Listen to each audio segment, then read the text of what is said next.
நடிகர் ரோபோ சங்கர் இறந்து போனதுக்கு பிறகு, அவர் வீட்ல அவர் செல்லமா வளர்த்த நாய்க்குட்டி, அவர தேடி அவர் வீட்ல ரொம்ப சோகமா அழுதுருக்கு. அது சம்மந்தமான வீடியோஸ் இப்ப சோசியல் மீடியா ஃபுல்லா ரொம்ப வைரலா பரவ ஆரம்பிச்சிருக்குது. ரோபோ சங்கர் இறந்து போனதுக்கு பிறகு, அவரோட வாழ்க்கை முறைய பத்தியும், அவரோட குடும்பத்த பத்தியும் பல விஷயங்கள் பார்த்து வந்துட்டு இருக்கோம். அப்படிப்பட்ட ரோபோ சங்கர் பல பேருக்கு பல உதவிகள செஞ்சிருக்காரு. கஷ்டப்படக்கூடியவங்களுக்கும், இல்லாதவங்களுக்கும் நெறைய உதவிகள மறைமுகமா செஞ்சிருக்காராம். அதுல குறிப்பா எக்கச்சக்கமான ஹோம்க்கு, முதியோர் இல்லத்துக்கு, ஆதரவற்ற இல்லங்களுக்கு தன்னால முடிஞ்ச அளவுக்கு உதவிகள செஞ்சு குடுத்துருக்காரு. இன்னொரு பக்கம் வாயில்லா ஜீவன்கள் மேல அதிக ஆசை இருக்கக்கூடியவரு.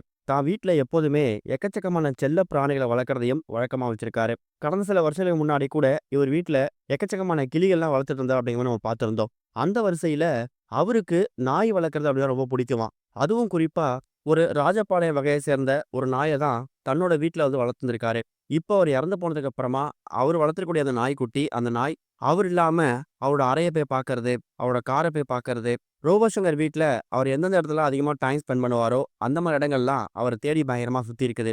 அத விட முக்கியமானது, வீட்ல இருக்கக்கூடிய யார் சாப்பாடு வச்சாலும் அந்த நாய் சாப்பிடாதாம். ரோபோ சங்கர் அவர்கள் தினமும் ஷூட்டிங் முடிச்சுட்டு வந்து, தன்னோட கையால உணவு அளிச்சுட்டு, அதுக்கப்புறம் அது கூட டைம் ஸ்பெண்ட் பண்ணுவாராம். அப்படிப்பட்ட ரோபோ சங்கர் கடந்த 1 வார காலமாவே, இப்ப தான் கூட இல்ல, தனக்கு சாப்பாடு வைக்கல அப்படிங்கிற ஏக்கத்திலேயே, அந்த நாய்க்குட்டி வீடு முழுக்க சுத்தி திரிஞ்சிருக்குது. இத பார்த்துட்டு உறவினர்களும், அவங்க குடும்பத்த சேர்ந்தவங்களும் பயங்கரமா கண்ணீர்ல, சோகத்துல மூழ்கியிருக்காங்க. குடும்பத்துல இருக்கக்கூடிய நபர்களே ஏற்கனவே ரோபோ சங்கரோட மறைவால ஒரு மிகப்பெரிய சோகத்துல மூழ்கியிருக்காங்க. பத்தாததுக்கு ரோபோ சங்கர் அவர்கள் ஆசையா வளர்த்த நாயுமே, அவரோட பிரிவால இப்படி வாடும்போது, சரியா சாப்பிடாம இருக்கும்போது, அவரோட உறவினர்கள் யாருக்கு எந்த நேரத்துல ஆறுதல் சொல்றதுன்னு தெரியாம ரொம்பவே சோகத்துல மூழ்கியிருக்காங்களாம். அது சம்மந்தமான வீடியோஸ் தான் இப்ப சோசியல் மீடியா ஃபுல்லா ரொம்ப வைரலா பரவ ஆரம்பிச்சிருக்குது.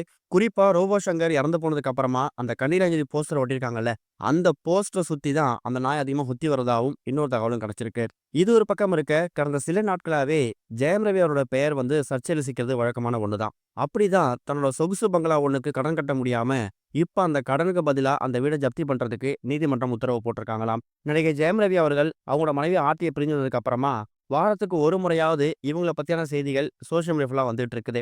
அப்படி இருக்கும்போது, ஜெயம் ரவி ஈசிஆர்ல ஒரு சொகுசு பங்களா ஒண்ண கடனுக்கு வாங்கியிருக்காரு. மாசம் மாசம் அதுக்கு இஎம்ஐயும் கட்டணுமா. இதுக்கிடையில ஜெயம் ரவி அவர்களுக்கு எக்கச்சக்கமான பிரச்சனைகள் குடும்ப பின்னணியில வந்திருக்குது. அதே மாதிரி படங்கள் நடிக்க முடியறதுக்கான சில தடைகள் ஏற்பட்டிருக்குது. இந்த மாதிரி சிச்சுவேஷன்ல தான் தான் வாங்குன சொகுசு பங்களாக்கான அந்த கடன அடைக்க முடியாததால, வங்கி தரப்ப சேர்ந்தவங்க நீதிமன்றத்துல வழக்கு தொடர்ந்திருக்காங்க. இந்த வழக்க விசாரிச்ச நீதிமன்றம், ஜெயம் ரவி முறையா கடன கட்டாத காரணத்தால, அந்த வீட வந்து ஜப்தி பண்ணணும் அப்படிங்கிற மாரி அறிவிக்கப்பட்டிருக்குதாம். ஜப்தி நோட்டீஸ் ஒட்டியிருக்கிறதால, ஒண்ணு ஜெயம் ரவி கடன அடைக்கணும். அப்படின்னா அந்த வீட்ட வந்து முழுமையா திரும்ப குடுக்கணுங்கிற சிச்சுவேஷனுக்கு தள்ளப்பட்டிருக்காரு.